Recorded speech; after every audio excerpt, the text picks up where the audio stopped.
Hi, and welcome to the Music Share Young Artist Program Series, ViewPoint. Today, I have the honor and pleasure to talk with Professor Cornelia Heard.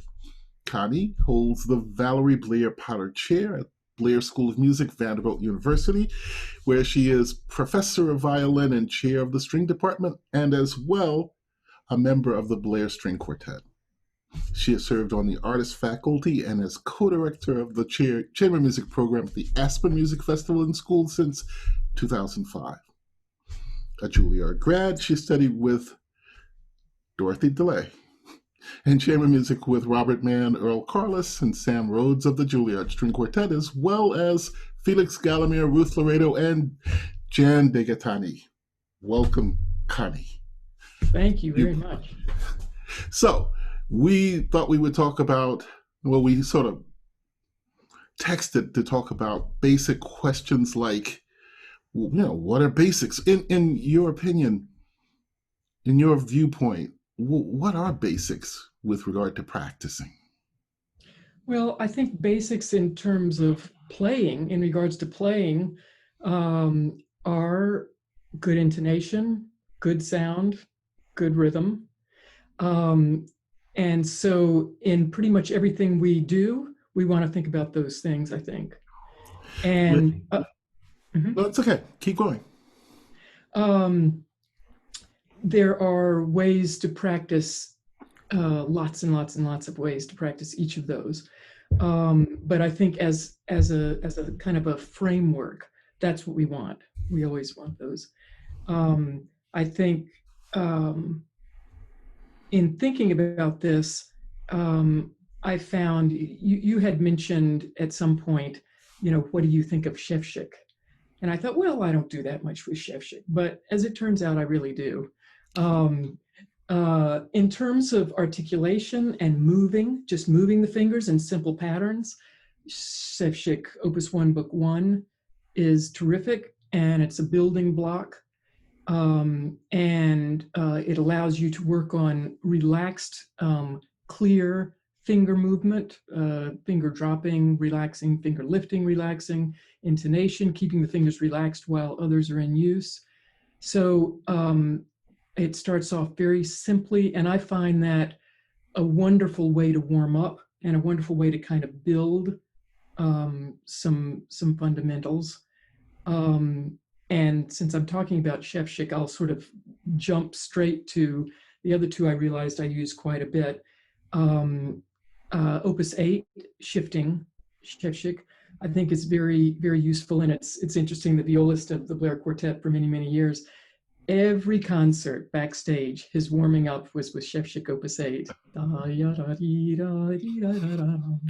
And you can practice overlapping slurs. That's one of my favorite ways to practice most everything, bum, ba, yum, ba, dum, so that you're covering shifts with slurs, and covering string changes with slurs.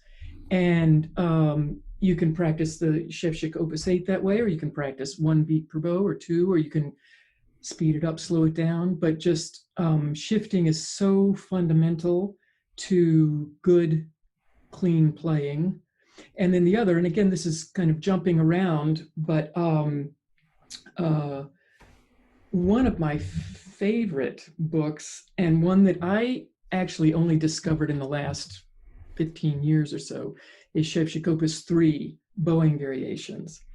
I think that's a fantastic book for any of us, all of us, really taking its short variations on a chord pattern, and each one has different bowing techniques.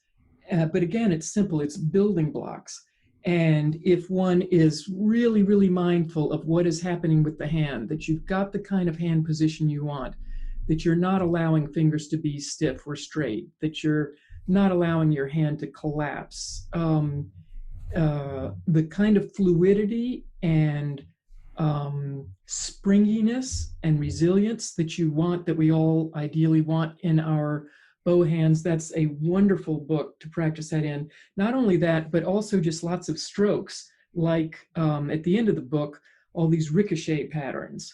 I don't know of a better, anybody who's playing solos in Scheherazade or some Paganini caprices. I send them immediately to Chef Jacoba's 3. Well, So when you start to talk about positions like hand positions, do you have some kind of a point of view, some kind of a model in your head, and do you work from that, or do you look at the student? How does that work with you? definitely look at the student, and I learn from the students, because some people, sometimes people are able to do things that I just think are phenomenal. And so I look and I try to examine, and I think Miss DeLay did that a lot, because she had a lot to look at. But yes, certainly there are people whose hands look very beautifully relaxed, and seem to work optimally. And that's a starting point. Different people are double jointed, different people have long fingers versus short. What we really want is relaxed and efficient. And one technical issue that I personally have spent a lot of time on is left hand fourth finger, to try to have it work just as well as the other fingers. And so I've sort of developed, or discovered, I guess is more like it. It's hard to develop, really, things that haven't been done before. Lots and lots of exercises, small exercises, to help develop fourth finger position on the left hand. What kind of exercises do you do for that? Well, yeah. I think we often think of octaves as the frame of the left hand. And so that's useful. And I like to think of both octaves and tenths as starting with the fourth finger, and then you reach back to whatever degree possible for the first, so that you're favoring 3 and 4. The hand is balanced towards 3 and 4, because it's easy to reach back with 1 and 2. It's much harder to reach up with 4. So that's kind of a fundamental starting point. But I like practicing scales in seconds with a 4-1. So starting on the G and the D string, playing a D major scale in seconds. And again, overlapping slurs. Pretty much all of these, I would say, overlapping slurs. So it's bum, ba, yum, ba, dum, and you're actually playing the notes of the scale. So not every second is going to be a major or a minor. It's going to be, you're going to have F sharps and C sharps in the key.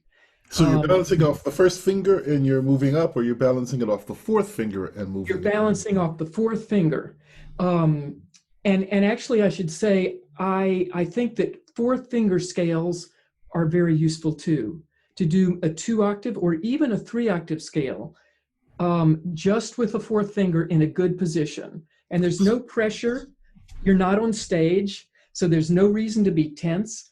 And you can do overlap slurs, or you can pick out any kind of a bowing you want, but keeping a good position. Miss DeLay would talk about Yost. Is this yes. a memory of Yost? I guess it is a memory of Yost, yes. Fourth finger scales, and then 3-4, 3-4, 3-4, those scales. And Yost, yes, exactly. I'm glad you mentioned that. And Yost has you going way up and down single strings, and then also up. But I think fourth finger scales up and down the string, and a 2-octave or a 3-octave, just relaxed hand balance, and the fourth finger, and then 3-4, 3-4, 3-4, 3-4, same thing. So yeah, another one of those books like Yost, for at least that I was aware of, that Mr. Lay told me about and worked with me on, was Dunas, in which yes. One of the first ones is just 4, 2 octaves up, 3, 2 octaves up, that kind of thing. Yes, yes. And all the while, 2 basic premises without which you do not do the exercise. One is being relaxed, and the other is having a nice hand frame. How does pitch fall into all of that? I think pitch is important. I think pitch is important. I think you might, if you're first starting one of these, maybe you don't pay so much attention to pitch, because you want to get the feelings, like yoga or something. You want to get the feeling. You don't want to be correct. You want to find what is efficient, and relaxed and gives you something that you're going to really be able to work with. And then you refine the pitch. Very cool. I don't think it's worth practicing a lot of shifting exercises out of tune. I think you really want to be practicing them in tune. But when you're first just finding a mechanism, a new exercise. If you were to talk about that kind of modeling in the right hand, what would you suggest or ways that people could look at that? Okay, let me say one more silly four-finger exercise before we go to the right hand. Not only practicing the scales in seconds, I like practicing them in perfect fourths. So why perfect fourths? 4 and 3, fourth finger on the D on the G string, and then third finger on the G. And so for exactly the same reason as we were talking about the seconds or the octaves, it keeps you honest, and actually the third finger helps support the fourth finger well. So I find that that's actually an easier exercise in a way than the seconds. Do you do that on the D and G, A and D, E and A? I do a 3-octave scale with it. Very cool. And so going first position, second position, third position, fourth position, then back down to first, second, third, fourth, I think. Yeah. And it's really surprisingly comfortable. And I'll say one last thing, because fourth finger is a sort of I go down that rabbit hole. Roland Vamos has a wonderful book that I got a copy of the whole book last summer. I had years ago gotten some Xerox pages, but I got the whole book. And it's a bit torturous, but it's exercises in double stops, and it's all kinds of patterns. It's patterns, and he has you do them in first through seventh position, and then the next string, first through seventh, and the next string, and then he changes the pattern. And it really, again, it gets you to balance your hand in ways that is called for all the time in our repertoire.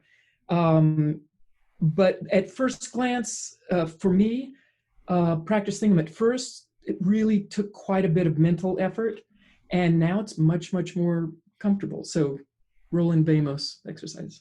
Sorry, okay, one last question about that before we go on. Yeah. Does age make a difference in what you assign to your students to do?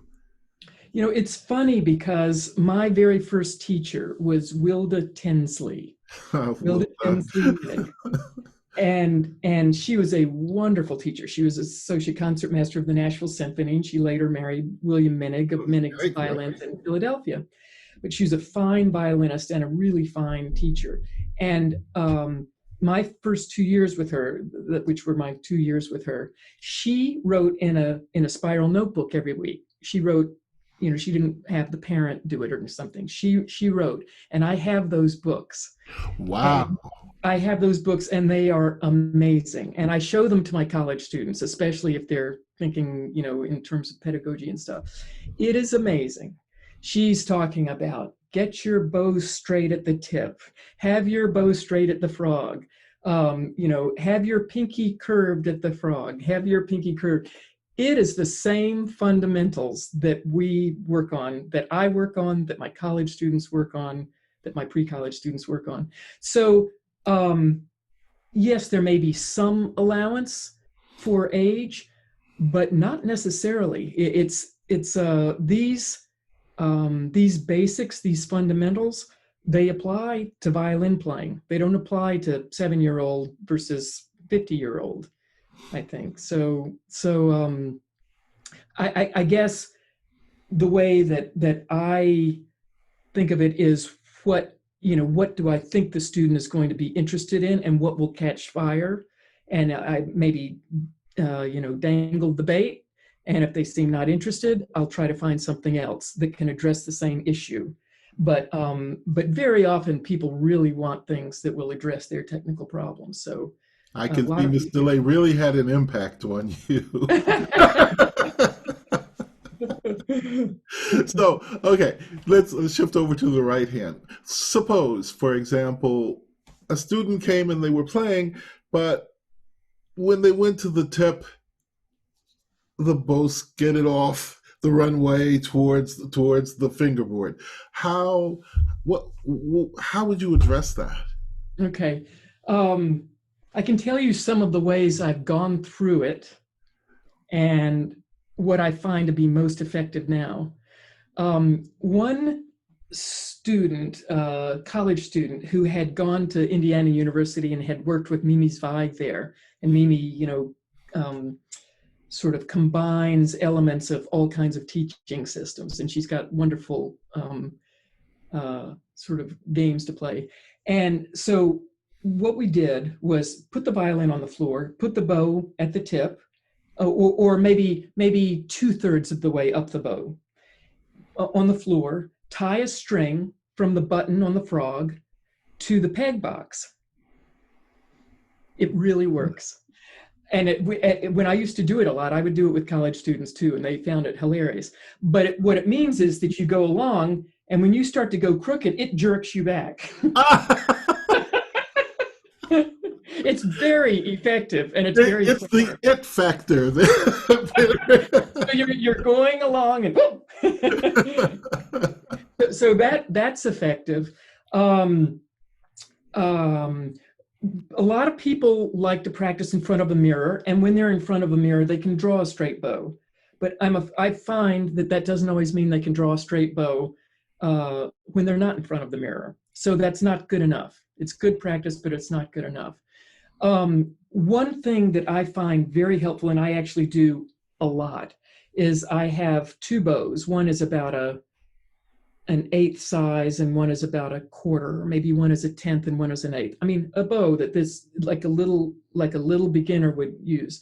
And I will have grown men and women, college students, have to play their piece or a section of their piece with that little bow. And it's great for 2 things, I find, 2 or 3 things. You have to use natural arm weight because there is no weight in this bow. The bow has energy that wants to fly off. So you have to use it. You have to use slow bow, and you have to use the frog because you have nothing else. So I find that extremely useful, and pretty much, I think for the most part, the students find it really, really helpful for a lot of things. And I'll have people practice a half a movement of Bach, so, say a jig or a presto or something, using that bow and saying, you have to get a good sound. This isn't a time to scratch. You have to get a good sound. And they can do it. And then when they go back to their own bow and they can use a little bit more bow, where they are in the bow is more appropriate, the sound is better, and the control is much better. So that's interesting because Kurt showed me his small bow, but his was more for dividing the bow up into half and quarters, et cetera, et cetera. I hadn't thought about it that way. That's really great. Yeah. So one thing that I had a wonderful student years ago who had, she was very tall and had very long arms, and she had beautifully straight bow. And when I just watched her, what it looked to me like she went along straight, and then it was kind of like a hockey stick at the bottom. She sort of went off to the left, and then it came back, and if this makes any sense. So instead of trying to do a straight line, she's doing a straight line, and then she's compensating, rather than doing what you said, rather than going crooked towards the fingerboard, sliding towards the fingerboard. She took care of that and went the other way. And it was fluid. And so I, for years, talked about the hockey stick. Really think of the hockey stick. You're going straight down, and then you do like the L. You go down. But what I think is probably the very most helpful nowadays, Alex Carr gave a class at Blair one time, and I had a student who for years I had encouraged him to play with a straighter bow. And I had tried many different things. And Alex, in this class, he said to somebody, he said, "You just watch it." He said, "Watch it. It's not straight." And I was like, "Huh. We're not talking about a mirror. We're talking about watch the darn thing." Yeah. And so a lot of people are very uncomfortable really being able to tell if it's straight from where they are. But if you're there ready to play, you have your bridge, the 4 strings, and the bow. If you look at the bow hair and the bridge, and then 2 strings, and make a rectangle out of it, and you watch that, and you make sure that from frog to tip, or you can practice lower half, middle, upper, and you have to look away every now and then so you don't go cross-eyed. But it's extremely effective, and it's probably the most effective thing that I've learned. Just so simple. Just watch it. That's direct. That's Yes. direct. So okay, let's say this is good. We've got our 4th fingers all together, and this is good. We've got our piece of whatever, pulling our bow and it's straight. How do we get? What do you do to get those 2 things to happen at the same time? Well, that's where scales can come in. And there's so many more bow things. That Chef Shikopus 3 is just phenomenal, and really getting things working beautifully. I'm a huge believer in scale practice, and for all ages and abilities. And I actually really enjoy doing them myself. And I think key with scale practice is to always be creative in what you are trying to accomplish. Never just do it rote. And you can do similar bowings many, many times. We all, I think, grow up doing, 1 per bow, 2 per bow, 3, 4, 6, 8. I even like doing 5 and 7 to 12 and 24 per bow, and with the metronome or without the metronome, but with good rhythm. So that's something that most people have grown up doing. And of course, we would want to do those separate bows, and we would want to have a goal. Are we vibrating, or are we just going for really pure tone and really pure intonation without vibrato, and trying to experience and develop the G string tone, the D string tone, the A string tone, the E string tone? That might be one thing. I remember you at Juilliard practicing your scales for for the maximum volume and still being relaxed. I remember you really, really focusing on scales, even slow scales, seeing how close you could be at the bridge, how you could finesse the stroke to build the tone. Whether we're practicing crescendoing going up, whether we're really practicing scales for vibrato, for beauty of vibrato.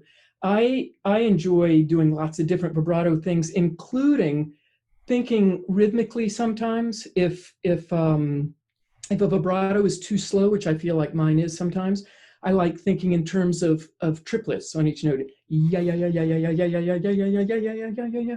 Things, anything that some people might want to slow their vibrato down.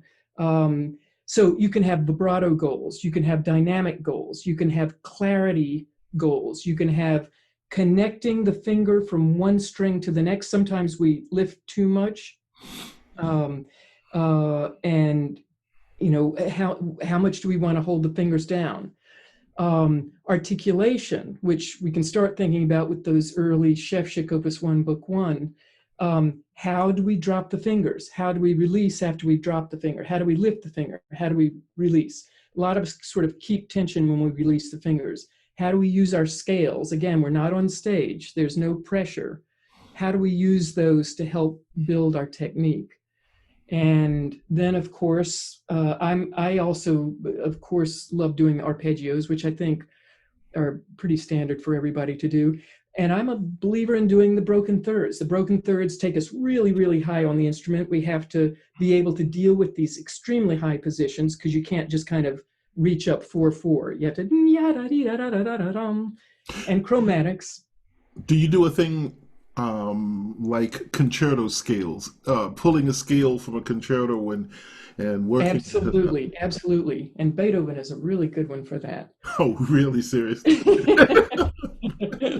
And sometimes when I have younger students who don't see the point in scales, and I don't like that, because older students, I think, I'll pull out the Beethoven concerto and I'll say, look at this, look at these arpeggios, look at these scales, you know. And I pull out thirds and fingered octaves and tenths out of concertos, out of Wieniawski concerto, out of Sibelius concerto, especially out of Paganini concerto. And I think, you know, a lot of us might enjoy that a little bit more sometimes than the Karl Flesch and the Shevchik. And so I think it's great supplemental. And I also string quartet parts, tricky orchestral or string quartet parts to practice scales or double stops from those. I had a student the other day, and I was we were working on his basics, and he kept just looking perplexed. And finally he said, "Oh, I get it. You're not talking about basics. You mean fundamentals." I don't know. Do you ever think about this idea of fundamentals versus basics? Has it ever come across in a lesson? Because I found it really fascinating. You know? Yeah, maybe fundamentals is a richer word. You know, maybe that has more meaning, that what we're doing is fundamental to what we want to be doing in music. Yeah. And maybe basic sounds a little bit flat. I don't know that I find a huge difference, except maybe you could have fewer categories of fundamentals and say, okay, maybe there are 3 categories of fundamentals, and we'll work within those with you know, basics outshoots. Yeah. Fascinating. So what you've been talking about is a lot of this from Miss DeLay. I'm sure it's been developed since, but at its core, is this something that she worked with you about? Yes. As Wilda Tinsley did? As Wilda Tinsley did. I think the short answer is yes. I don't think that for years, I think a lot of these things I have discovered or rediscovered through years and years of teaching and playing, because some of them are things that, you know, I sort of focus on because I think they'll help my own playing. And there's always a student who needs it too.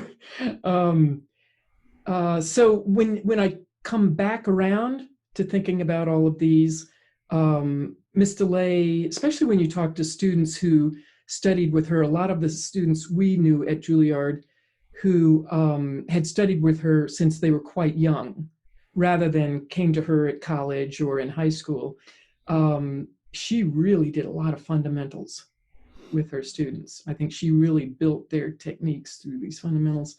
So I think the answer is yes. I think it just took me a while to come back around to a lot of things.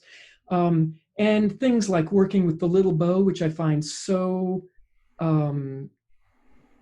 successful, so effective. You know, I don't believe we did that kind of thing with her, but I think it makes sense with everything that we did do with her. There are shifting all kinds of shifting exercises. One finger shifting in scales up and down one string. You know, all first fingers. Yes, very much Yost. Yeah. And we certainly did lots of Yost. That's true. Do you have any story or stories that you would like to share about your studies with Miss DeLay? Yes, I would welcome the opportunity. I'll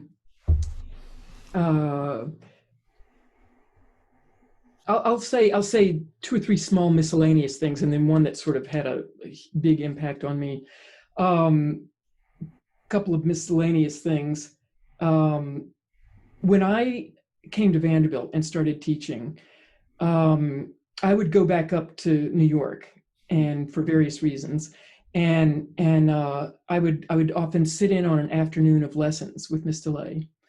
And with my own students, I would be keeping this laundry list through their piece of all the things that I thought they should do. And then when I sat in on Miss DeLay's lessons, I would see what I remembered which was that she would choose one thing to work on for the lesson. It might be vibrato, and she would work on vibrato throughout the lesson in all kinds of different guises. And it never felt rushed, even if the lesson was short. We know that sometimes the lessons were a little short. Never felt rushed. It always felt like a wide open world. Or it might be articulation. And she might take you through the first arpeggio of Lalo, Symphony Espagnole, and talk about the different kinds of, articulation, the finger dropping, the string crossing, the shift, the finger liftoff, that kind of thing. And she just seemed so pleasant and so unhurried. And that was a real lesson to me as a teacher to go, this is a really different way. And yes, that is the way it was. But so that's one thing. Another thing that was always really hilarious was Miss DeLay played piano, and she said, it never made her uptight because she just didn't care. But she loved playing bad orchestra. Oh, and, and she loved sitting, oh, sweet, come on, let's do bad orchestra. And I was doing Paganini concerto, and she sat down at the orchestra part, and she would rush, and she would play wrong notes, and she would play really loud, and she would slow down, and she would laugh her head off. And and I wish I played piano well enough to play bad orchestra with my students. Yeah, whenever I play piano, it is bad orchestra. But she just had a big sense of humor, and she loved that. One personal story was I started out at Sarah Lawrence College, where she was teaching. She taught a few students at Sarah Lawrence, and then she would teach a lot of her Juilliard students there on Sundays also. And I think it was my second year there. I wasn't going home. I think I had some rehearsals for a show. I wasn't going home for Thanksgiving, first time I'd ever not been at Thanksgiving. And she said, well, sweetie, why don't you come over and have Thanksgiving dinner with Mr. Newhouse and me? And I did. And her son, Jeffrey Newhouse, was there, and Miss DeLay and Mr. Newhouse. She did all of the cooking. She cooked this turkey. She cooked the entire dinner. She had no helpers at all, which, knowing her in the later years, that's just so remarkable. Yeah. But she was a mom first, A mom first who knew how to cook. I didn't realize. No, I had no idea. I thought cooking might be alien to her DNA. I had no idea that. I think later it was, but and then the last story I'll tell, which was had a big impact on me, which will be obvious why. And this was a very different time. I want to preface it by saying, nowadays you have, huge numbers of super students who are incredibly gifted and accomplished on the violin, and who are incredibly intelligent and accomplished in any of a number of academic areas. And so we have all these dual degree programs at conservatories and major universities, and we have a lot of people pursuing, a lot of routes, and that is working well. And a lot of our, a lot of the younger people who are playing concerts and winning competitions have gone that route. So this was a different time. I think this would not have happened in that time, or maybe it was more specific to me. But I started out at Sarah Lawrence College, which was a liberal arts college, and a wonderful college. I mean, the course is incredibly interesting, stimulating, and 1/3 of my program was music, with Miss DeLay and everything else that you do in music. And so by my mid-second year, I started feeling like, no, I really want to find out if I can be a violinist. I really want to be in a conservatory. And so I talked to her one day in my sophomore year at Sarah Lawrence, and I said, I think I want to focus more.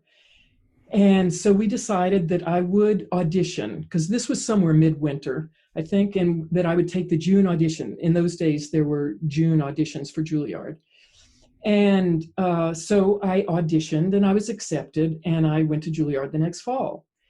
And so when I got there, my father was in academia and really values liberal arts, as did I. And he said, they work out funny programs at Sarah Lawrence. They give you credit for, living in Appalachia. They'll give you credit for different things. I wonder.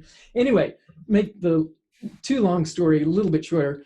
I went through a lot of effort to go before councils at Sarah Lawrence and see if I could go to both schools at the same time and keep studying some academics at Sarah Lawrence while I was at Juilliard. So I worked out all of this. I made appearances there, finally got approval. And so I went to Miss DeLay at Juilliard that afternoon, and I said, Miss DeLay, I wanted to tell you, I have good news. She said, I said, I've worked it out so that I can take a course, a 1/3 program at Sarah Lawrence while I'm at Juilliard. And she said, sweetie, come here. And I remember she sat on the edge of an armchair out in front of her studio. And she said, sweetie, putting off the decision to play the violin is not putting it off. It's deciding against it. And I went, whoops. And she said, if you want to go to Sarah Lawrence, that's great, no problem. She said, if you want to come to Juilliard, you need to work harder than you've ever worked in your life. And I said, oh, okay. And that was that. That took about 30 seconds to nix that idea. And so I did finish my bachelor's and master's at Juilliard. And then I went back to Sarah Lawrence for a year. And I studied with her, and it was a fabulous year. And I was able to study, English and Russian literature and French, along with lots of violin. And it was a fabulous experience. But she had the confidence and the intelligence to just zero in, just like that. Wonderful stories, Connie. And wonderful insight into what you think about basics or fundamentals of playing the violin. I'm sure everybody will really appreciate it. So with that, I'm going to say goodbye. Okay. Or should I say au revoir? We'll see each other again. And thank you very, very much. Okay. Thank you.